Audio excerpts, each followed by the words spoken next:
안녕하세요. 책 읽는 뮤주입니다. 오늘 소개할 책은 얘들아 잘 지내니? 조용우, 지음, 출판사 달꽃.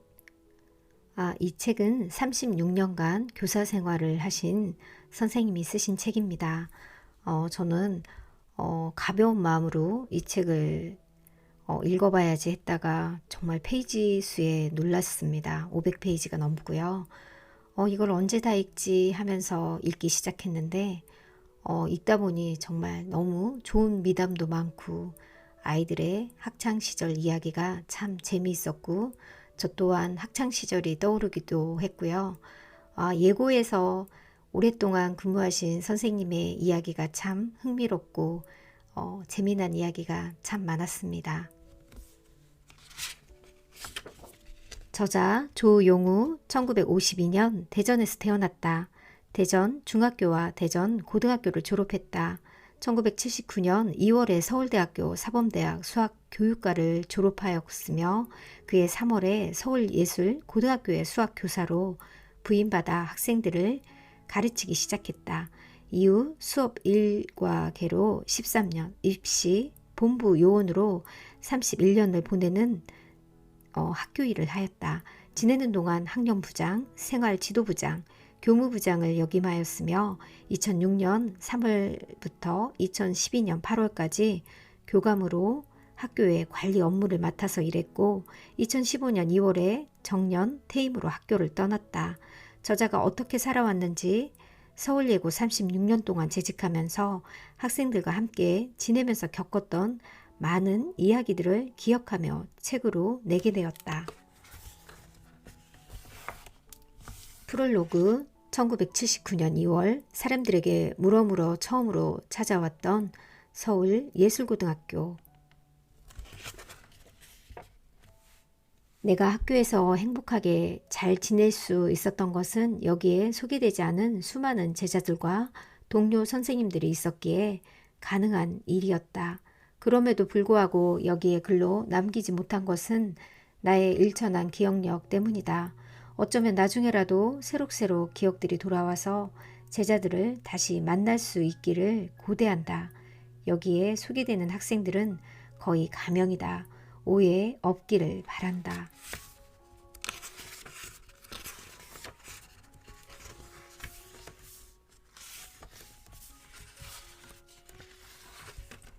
가난한 화가 지망생. 선생님, 그동안 안녕하셨어요? 저 선생님께 드릴 말씀이 있어서 전화드렸습니다. 우리 반에 누구누구 남학생 있잖아요. 우리 주연이 짝꿍인데요. 아마 집안 형편이 어려운 모양인지 점심 도시락을 못 사온대요. 그래서 점심시간에는 혼자 운동장 구석에 앉아 있다가 다음 시간에 교실로 들어온다고 우리 주연이가 걱정을 많이 해서요. 요즘 제가 도시락을 매일 2개씩 싸서 보내고 있습니다. 둘이서 같이 먹으라고요. 예, 그렇습니까? 아이고, 죄송합니다. 제가 담임인데 그런 줄 몰랐네요. 잘 보살피지 못한 제 책임입니다. 죄송합니다. 아이, 그런 건 아니고요. 제가 말씀드리고 싶은 건 누구 학생 이 점심 도시락을 못 사오는 형편이 집안 사정도 많이 어려운 것 같고 그래서 제가 매달 용돈이라도 얼마씩 주고 전해주고 싶은데 좋은 방법이 생각나지 않아서요. 혹시 선생님께서 대신 전해주실 수 있을까요? 그렇게까지 하시게요? 전해주는 건 어렵지 않지만 그래도 될까요? 그러면 누가 전화는 거라고 해야 하나요? 어느 학부모님이라고 해야 되나요? 어머님은 깜짝 놀라면서 아니요, 미술계의 어느 선배가 주는 거라고 하시면 안 될까요? 그게 제일 좋을 것 같은데요. 예, 알겠습니다. 그렇게 전하겠습니다. 제가 신경 쓰고 보살펴야 하는 일인데 어머님까지 신경을 쓰시게 해서 정말 죄송하고 또 고맙습니다. 그 뒤로 주연이 어머님은 주연이 편에 몰래 얼마의 돈을 나에게 보내주셨고 나는 누구에게 미술계의 어느 선배가 주는 용돈이라고 이야기를 하고 전해주었다. 그리고 어느 날 이두식 미술부장님과 모래내에 있는 땡땡집을 찾아갔다. 아버지와 아들만 삼형제가 산다는 집이었는데 아버지와 형들은 모두 지방으로 일을 하고 집에서 가끔씩 들리는 형편이라 늘 혼자 지내고 있었다. 그러니까 점심 도시락을 못 싸우는 건 당연하게 보였다. 1년이 정신없이 흘렀다. 아이들은 공부도 열심히 하고 실기에도 전력을 다했다. 선생님, 학교에서 저한테 신경을 써주신 건 감사한데 성경 말씀에 오른손이 한 일을 왼손이 모르게 하라고 했는데 제가 감사패 받을 일이 아닙니다. 제가 카톨릭 신자거든요. 감사패를 주신다면 제가 졸업식에 참석을 못합니다. 그러니까 제가 우리 주연이 졸업식에 참석할 수 있도록 도와주세요. 감사패 수여는 없는 일이 됐다. 그의 주연이는 2대에 합격했다. 주연이 어머님과 주연이를 보니 알버트 슈바이처 박사가 한 말이 생각났다. 나는 당신이 어떤 운명으로 살지 모른다. 하지만 이것만은 장담할 수 있다. 정말로 행복한 사람들은 어떻게 봉사할지 찾고 발견한 사람들이다. 저는 이 주연이 어머니의 이야기에 참 감동을 받았습니다.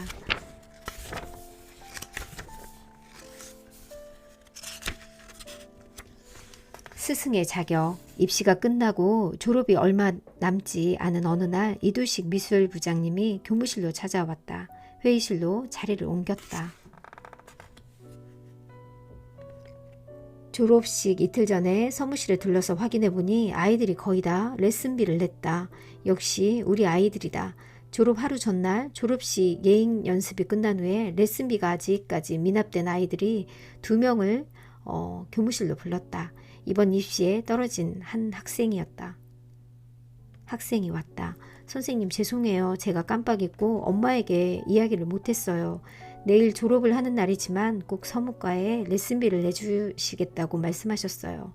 그래 고맙고 미안하구나. 앞으로 어떻게 할 생각이니? 글쎄요. 지금 생각 중이에요. 재수를 할지 아니면 외국으로 나갈지 아직은 결정하지 못했어요.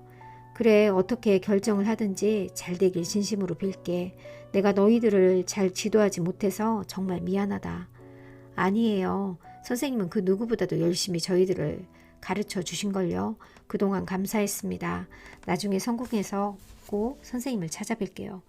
가슴이 아파온다. 어쩌다가 이렇게 해맑고 착한 아이 가슴에 멍이 들게 되었을까.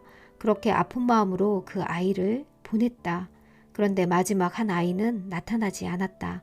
대한민국에서 제일 가는 S대에 합격한 학생이고 가정 형편이 어려운 것도 아니건만 그동안 열심히 가르쳐준 실기 선생님에게 드리는 마지막 레슨비를 안 내다니 마음이 불편했다. 그렇다고 내일이 졸업식인데 졸업식장에서까지 레슨비 이야기를 할 수는 없는 일이다. 여러 번 말했으니 그 아이를 믿어보기로 했다.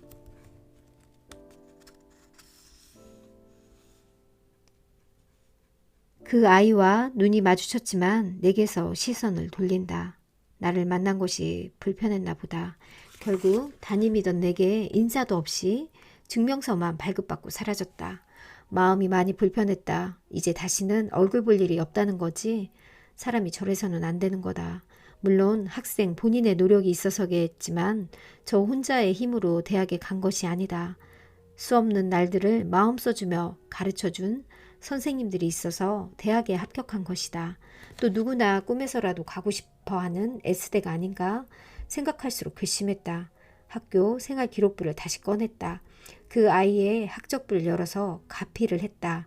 가르쳐준 스승에 대한 최소한의 예의가 없다라고 써넣었다. 저는 이 부분을 읽고 정말 솔직하시구나, 대단하시구나 하는 생각도 들었는데 한편으로는 또 그 학생 입장을 생각하니 또 이렇게까지 쓰셔도 되는 걸까 하는 생각도 들었고요. 책을 읽다 보니 이 부분을 조금 또 미안한 마음이 나중에 들었다는 부분을 읽어보았습니다. 정말 마음으로는 괘씸하고 밉지만 이렇게 또 서술을 하는 게 쉬운 일이 아닌데 정말 마음이 강건하신 분이라는 생각도 저는 또 들었습니다.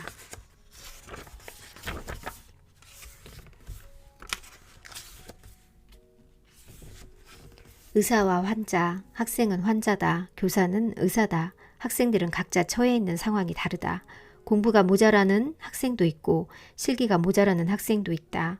평소에 집에서나 레슨 선생님 앞에서 연주를 잘하는 학생이 막상 실기 시험장에서는 실력 발휘를 못하는 경우가 많다.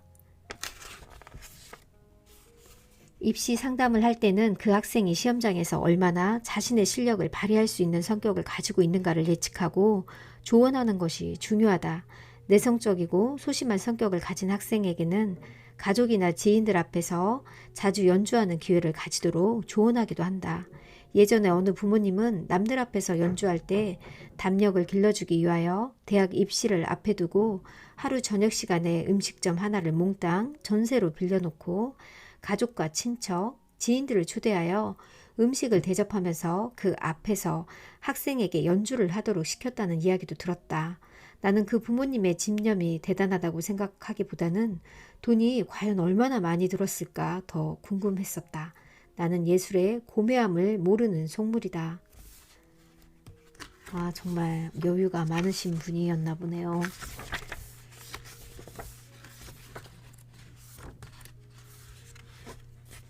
정치란 무엇인가? 권세는 화무 11옹이라는 말이 새삼 생각났다.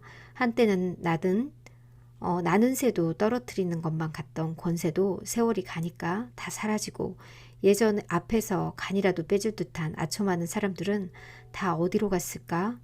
아이들이 무슨 죄인가? 아이들은 다 평등하다. 그리고 보호받아야 한다. 부모가 어떤 지위에 있던지 어머님들이 얼마나 학교 문턱을 드나들던지 흔들리지 않는 교사가 되어야겠다는 다짐을 한 번 더 하게 된 날이었다.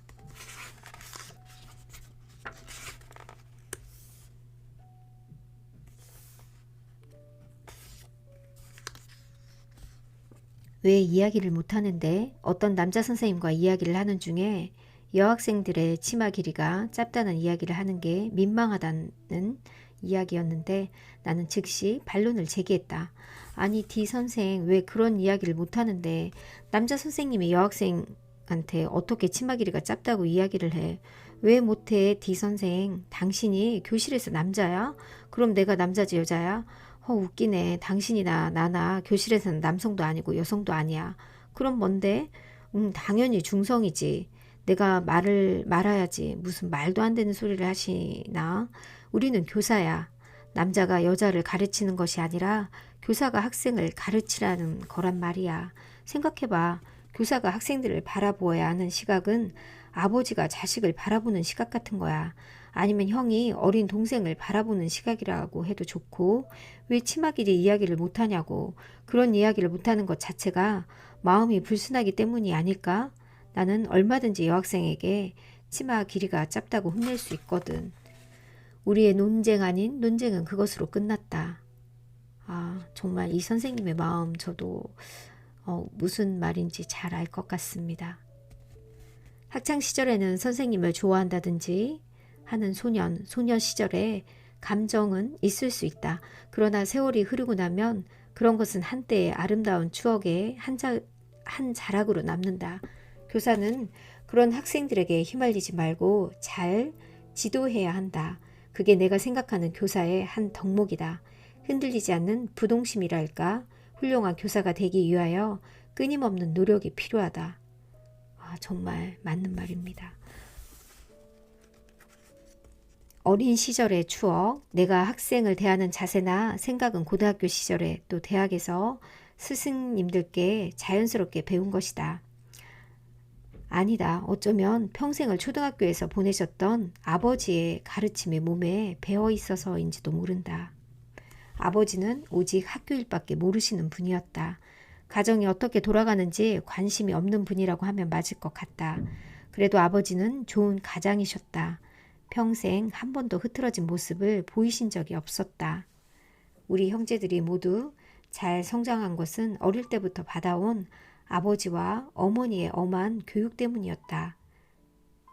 우리 집에서 어머니의 말씀은 절대적이었다. 우리 집은 그래도 동네에서 제법 잘 사는 집이었다. 어머니의 억척 같은 생활력 때문이었다. 그 당시 아버지는 초등학교 교장으로 계셨는데 박봉이었고 우리 집에서는 식구들이 많았기 때문이다. 어머님께서는 교편을 놓고 억척같이 일하셨다. 닭을 키웠는데 한 300마리쯤 되었고 밭에 포도나무는 100주 정도 되었다.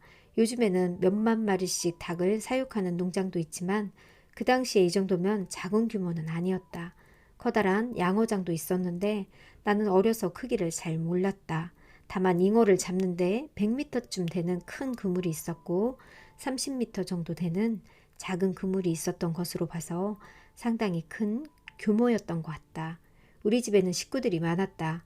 형제들도 많은데다가 더불어 사촌 형들과 누나도 있었고 부엌에서 일하는 누나도 둘이나 되었다. 모두 합하면 아마 15명은 되었던 것 같다. 우리는 대부분 가족 노동을 했다. 학교에서 돌아오면 공부 시간을 제외하고 밭에 나가서 일했다. 나와 동생은 어렸기 때문에 자주 놀러 나가기도 했지만 형이나 누나들은 밭에서 일을 많이 했다. 그러면서도 형제들은 공부를 잘했다. 초등학교 시절에 반에서 1등을 하는 것은 자랑거리가 못 되었다. 당연했기 때문이다. 우리 형제들은 공부하느라 일하느라 매일 바쁘게 살았다. 식구들이 반드시 지켜야 하는 것은 식사 시간이었다. 그 많은 식구가 따로따로 밥을 먹다가는 온종일 식사 준비를 해야 할 했을 것이다. 커다란 검은 무쇠솥에 밥을 지었고 국도 무쇠솥으로 하나 가득 끓여야 했고 식구들이 한 끼를 먹을 수 있었다. 식사 시간을 지키지 못하면 굶어야 했다. 공부를 하던 밖에서 일을 하던 무조건 식사 시간에는 모여 앉아서 같이 밥을 먹었다. 밖에서 놀다가도 밥 먹을 때는 시간을 맞추어서 집에 와야 밥을 먹을 수 있었다. 집에서 제일 어른이신 할머니도 예외가 없었다. 어머니는 왜 싸웠느냐, 누구랑 싸웠느냐 묻지 않으셨다. 사이좋게 놀지 못하고 싸움질을 했으니까 종아리를 맞는 것이 당연하다고 말씀하셨다. 밖에 나가서 동네 아이들과 싸움질을 하는 사람은 형제 중에서 내가 유일했다. 그래서 나는 형제들 중에서 별종이었고 다리 밑에서 주워왔는지도 모른다고 형제들이 놀려대기도 했다. 어머니는 서울에 있는 K여고를 졸업하고 S대를 나오셨다. 어머니가 제일 걱정하셨던 것은 자식들을 제대로 가르치지 못하면 어쩌나 하는 것이었다. 그 시절 큰 누나는 서울에서 있는 유수한 사립대학교에 다니고 있었다. 가난해서 한 입이라도 줄이려고 딸을 남의 집에 식모살이로 보내는 세상에 딸을 서울로 유학시킨 어머니, 우리 어머니였다. 어머니의 말씀을 들은 선생님들이 당황하셔서 오히려 어머니를 말린이라고 고생하셨다고 한다. 어머니다운 처신이었다. 어머님이 참 대단하신 분이었네요.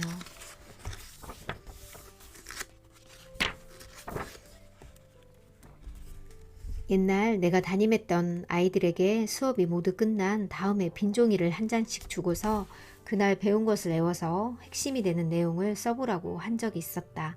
당연히 아이들은 거의 못 썼다. 얘들아, 너희들 이거 언제 배운 것이냐? 오늘 배운 것 아니니?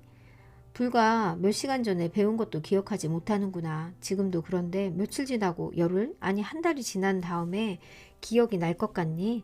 이것은 수업 시간에 선생님 말씀을 듣는 자세가 틀렸다는 거다. 정신을 차려서 잘 들어야 한다. 오늘은 이만큼 하고 내일도 외워서 쓰게 할 거야. 아이들은 처음 며칠 동안 거의 쓰지 못했다. 그런데 일주일이 지나고 열흘이 넘어가면서 30분이 넘어가도록 계속 써내려갈 수 있었다. 그러나 수업이 모두 끝났는데 아이들을 매일 30분이 넘도록 교실에 붙잡아 둘 수는 없었다. 다음 일정이 바쁜 아이들이기 때문이었다. 그 다음에는 집에서 혼자 하도록 지도했는데 꾸준하게 잘 해내는 학생들은 별로 없었던 것으로 보였다. 그렇게 매일 한다는 것은 정말로 어려운 것이다. 그러나 꾸준하게 해낼 수 있다는 이거야말로 성적을 올리는 최고의 방법이다. 국어, 영어, 수학 같은 도구 과목에는 영향이 덜하지만 암기 과목에는 이것만한 방법이 없다. 그런데 그걸 기억해 아들에게 알려주니 괜히 마음이 뿌듯했다. 세월이 아무리 변해도 통하는 것들이 있다.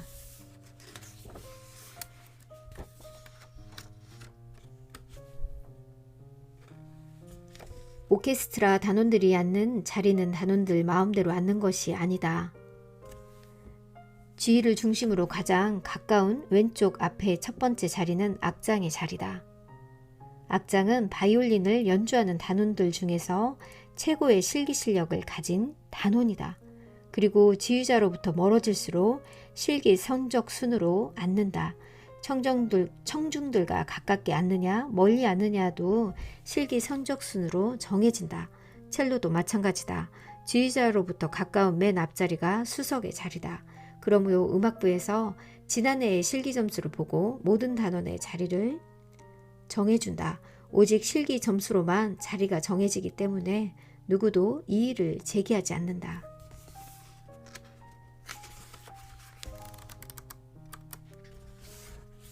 입시 전략.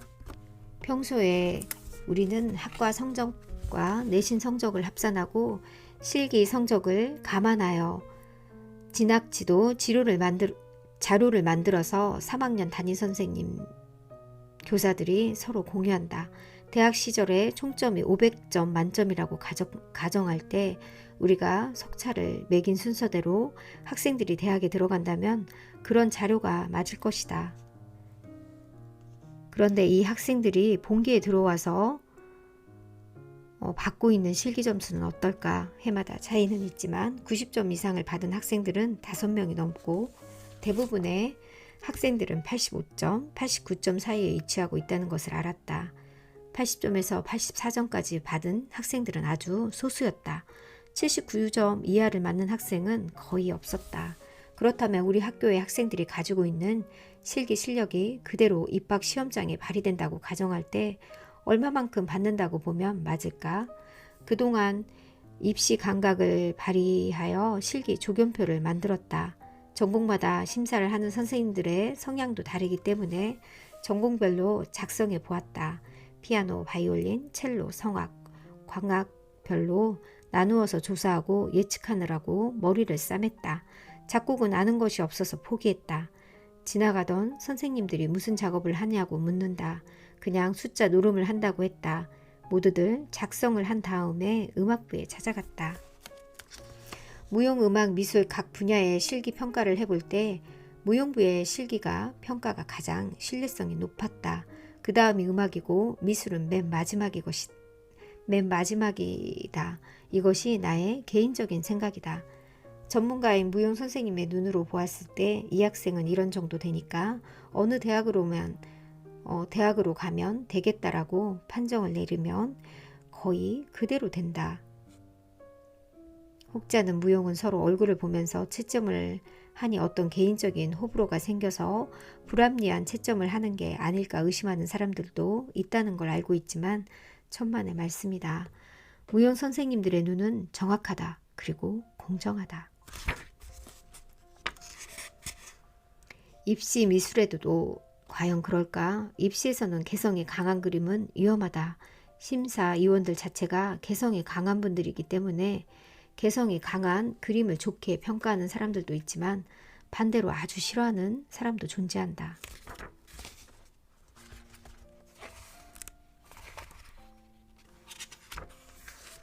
하늘로 간 천사 상충이라는 학생이 있었다.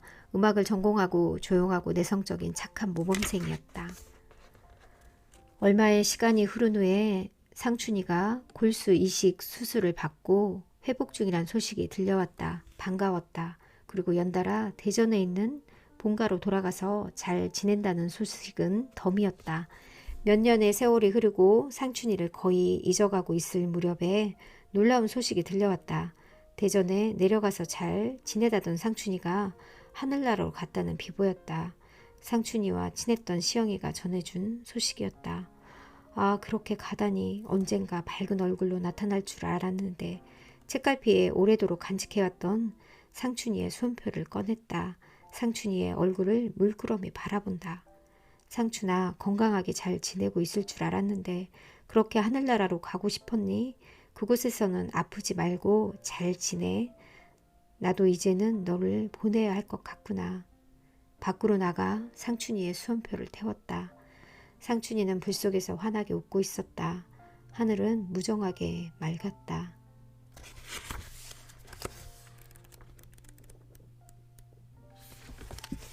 내가 쓴 추천서는 학생들에게 절대로 보여주지 않는다. 선생님, 어느 반 담임선생님은 추천서를 학생에게 보여주시기도 한다는데 왜 선생님은 우리에게 추천서를 안 보여주세요? 너무 궁금해요. 야, 추천서는 학생에게 보여주지 않는 것이 원칙이야.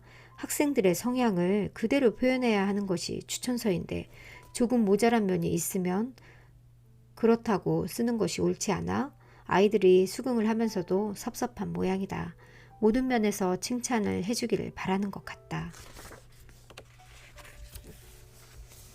익명의 편지는 오랫동안 날라왔다. 학생부장직을 수행하는 것은 1년으로 막을 내렸고 교무부장으로 보임을 받아서 1층 교무실 자리를 옮겼다. 학생부실 몰래 엽서를 넣을 수 있었지만 교무실은 그렇지 못했기 때문에 엽서를 보내는 학생의 신원이 밝혀졌다. 양하나로라는 학생이었다. 1학년 때 우리 반 성교부장이다. 그 후로 오랫동안 8월 말까지 50통이 넘는 엽서를 하나로에게서 받았다. 나는 종교에 대해 잘 모르지만 일단 교회에 나가보기로 했다. 나로는 많이 기뻐했다.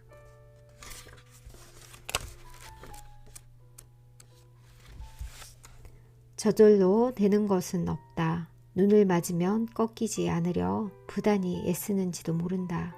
그러니 사소해 보이더라도 조금 더 헤아려 보자.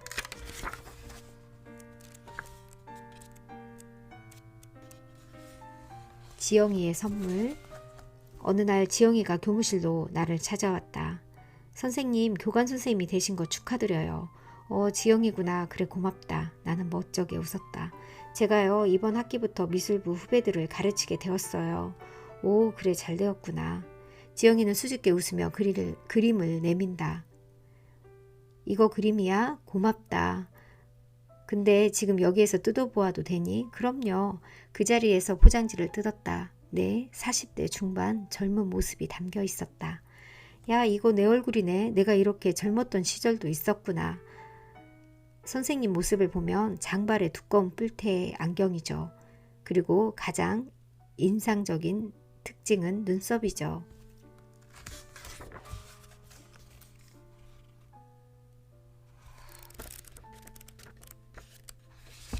어린 시절의 상처는 오래간다. 내가 교직에 몸담고 오랫동안 경험한 것들을 돌이켜 생각해보면 중고등학교 교사를 제일 많이 이해해주는 분들은 경찰이나 군인, 학부모들이었다. 가장 이해를 해주지 않는 분들은 아이러니하게도 같은 직종에 있는 종사하는 중고등학교 교사인 부모님들이었다.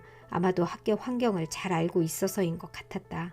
학교에서 일어난 일들을 훤히 잘 알고 있어서 대단치 않다고 생각하는 것이 아닐까?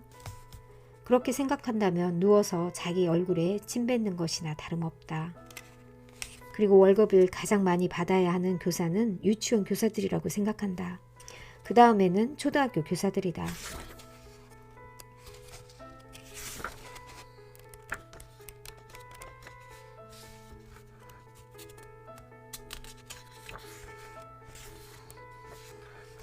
결혼 그리고 추억. 졸업을 하고 나는 서울예고에 왔다. 1979년 봄이었다. 아내는 예뻤다. 마음이 순수했다. 성격은 나랑 비슷한 면이 많았다. 그런데 검은색에 대한 트라우마가 있었다. 아내가 생각하기에 검은색은 죽음의 색인 모양이었다. 그렇게 친했던 오빠가 세상을 달리해서 그런지 검은색에 대한 공포가 마음속에 남아있었다.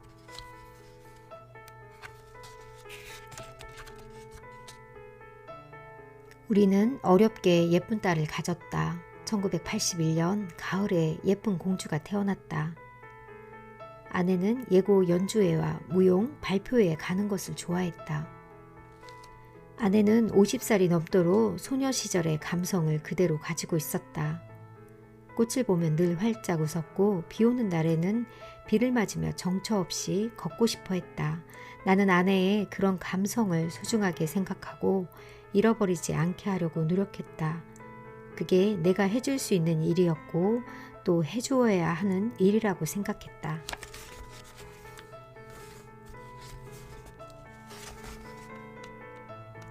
아내는 웃었다. 내게 어울리지 않는다고. 아내는 옷을 사러 백화점에 갈 때 나를 꼭 데려갔다. 일상복을 살 때는 혼자서 적당한 옷을 샀지만 정장을 살 때는 꼭 나와 같이 갔다. 혼자서 백화점 여기저기 둘러보다가 마음에 드는 옷을 보면 가격표도 보고 언제 세일을 하는지도 알아보고 그런 다음에 어떤 날을 잡아서 나를 데려갔다. 여자랑 같이 백화점을 돌아다니는 것은 결코 쉽지 않은 일이었지만 나는 그것도 늘 즐거웠다. 슬퍼하지 말고 잘 지내요. 그런 사랑하는 아내가 하늘나라로 떠났다. 내가 보살피지 못했다. 내가 지켜주지 못했다. 모든 것이 내 잘못이고 내 책임이다. 아내는 병원에 가는 걸 싫어했다. 병원에 가는 것을 좋아하는 사람이 어디 있겠는가. 그래도 2년에 한 번씩은 건강보험공단에서 요구하는 건강검진을 받아야 하는데 아내는 한 번도 받지 않았다. 모두가 내 잘못이다. 나는 학교에서 2년에 한 번씩 의무적 건강검진을 받고 있었지만 아내는 그렇지 않았다. 어떻게든 검진을 받게 했어야 했는데 그걸 못했다. 아내가 병원에 가봐야겠다고 이야기했을 때 이미 늦었을지도 모른다는 생각이 들었다. 억지로라도 데리고 갔어야 했는데 하지 못했다. 목이 아프다고 했다. 근처 대학병원에 가서 진단을 받고 약을 받아왔는데 아무래도 아닌 것 같아서 영등포에 있는 가끔 다니는 병원을 입원하고 정밀검사를 받기로 했다.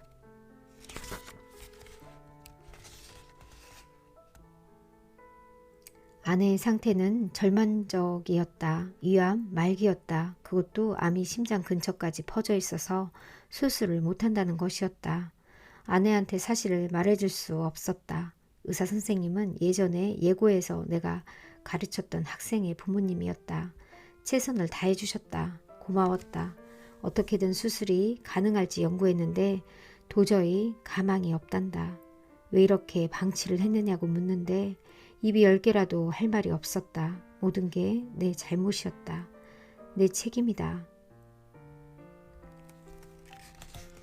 그러던 어느 날 여보 매일 병원 밥 먹기 힘들지? 점심은 밖에 나가서 먹고 와요. 나는 괜찮은데 하루 종일 병원에만 있을 당신이 힘들 거야. 그러니까 밖에 나가서 바람도 좀 쐬고 맛있는 것도 먹고 그래요. 매일 설렁탕만 먹지 말고.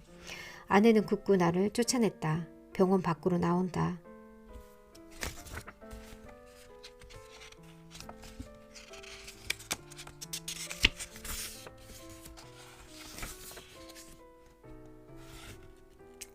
교감 선생님 요즘도 사모님한테 매주 가세요. 이제 그만 드문드문 가세요. 2주에 한 번 가시다가 한 달에 한 번 가시고 그렇게 지내세요. 그래도 사모님이 이해하실 거예요. 친하게 지내는 친구들도 그런다. 요즘도 자주 가. 이제는 가끔씩 가. 당신 마음 애틋한 것은 잘 아는데 이제는 그만 보내드려. 산 사람은 살아야지. 오늘도 나는 차를 몰고 아내한테 간다. 입에서 아무거나 막 쏟아져 나온다. 눈앞이 뽀얗게 흐려진다. 아내가 잠들어 있는 곳에 도착한다. 가지고 간 수건으로 묘비를 닦아준다. 아니다. 얼굴을 닦는다. 여보 잘 있었어? 나 왔다. 나 보고 싶었어? 참 애잔하고 애틋한 생각이 드네요. 마지막 작가의 말. 선생님 글을 좀 써보시면 어때요? 응 글을 써보라고? 예, 그동안 예고에서 오랫동안 학생들을 가르치면서 겪으셨던 이야기가 많이 있을 것 같은데요. 그런 사연들을 글로 엮으면 재미있는 책이 될 것 같아서요. 정욱이의 제안이었다. 그동안 여러 사람들이 나한테 글을 써보라고 써보면 어떻겠냐고 하는 말을 했었다. 그렇지만 그럴 때마다 손살에 쳤다. 아이고 글은 뭐 내가 무슨 솜씨로 글을 써. 그래 왔었는데 조국이의 말을 듣는 순간 정말 글을 한번 써볼까 하는 생각이 들었다. 변정욱은 내가 82년도에 고3 담임을 했던 제자였다. 정욱이의 아버님은 유명한 영화감독 변장우 감독이다. 피는 못 속이는 것인지 정욱이는 미술을 전공했는데 아버지의 뒤를 이어 영화 감독이 되었다. 그러다가 소설도 쓰게 되었는데 8월의 화염이라는 책을 내었다. 내게도 한 부 선물로 보내주었다. 필력이 좋고 재미있었다. 정욱이가 2020년 문화체육관광부의 추천도서에 선정되었다고 했다. 오랜만에 연락이 되어 안부를 물으며 이야기를 하던 중에 예고에서 겪었던 다양한 에피소드를 글로 써보면 어떻겠냐고 제안을 한 것이다. 이분의 제안으로 이 책을 쓰시게 되었나 봐요. 만약에 이 책으로 이익금이 생기면 반평생 바친 서울예고에 기부하고 싶다. 이 나이에 내가 돈을 벌어서 무엇 하겠는가. 서울예고 도서실에 기부할 수 있을 만큼만 된다면 정말 좋을 것 같다. 사랑하는 제자들아, 너희들에게 하고 싶은 말이 있어. 나와 같이 지내면서 즐거운 추억도 또는 마음 아픈 기억도 있을 거야.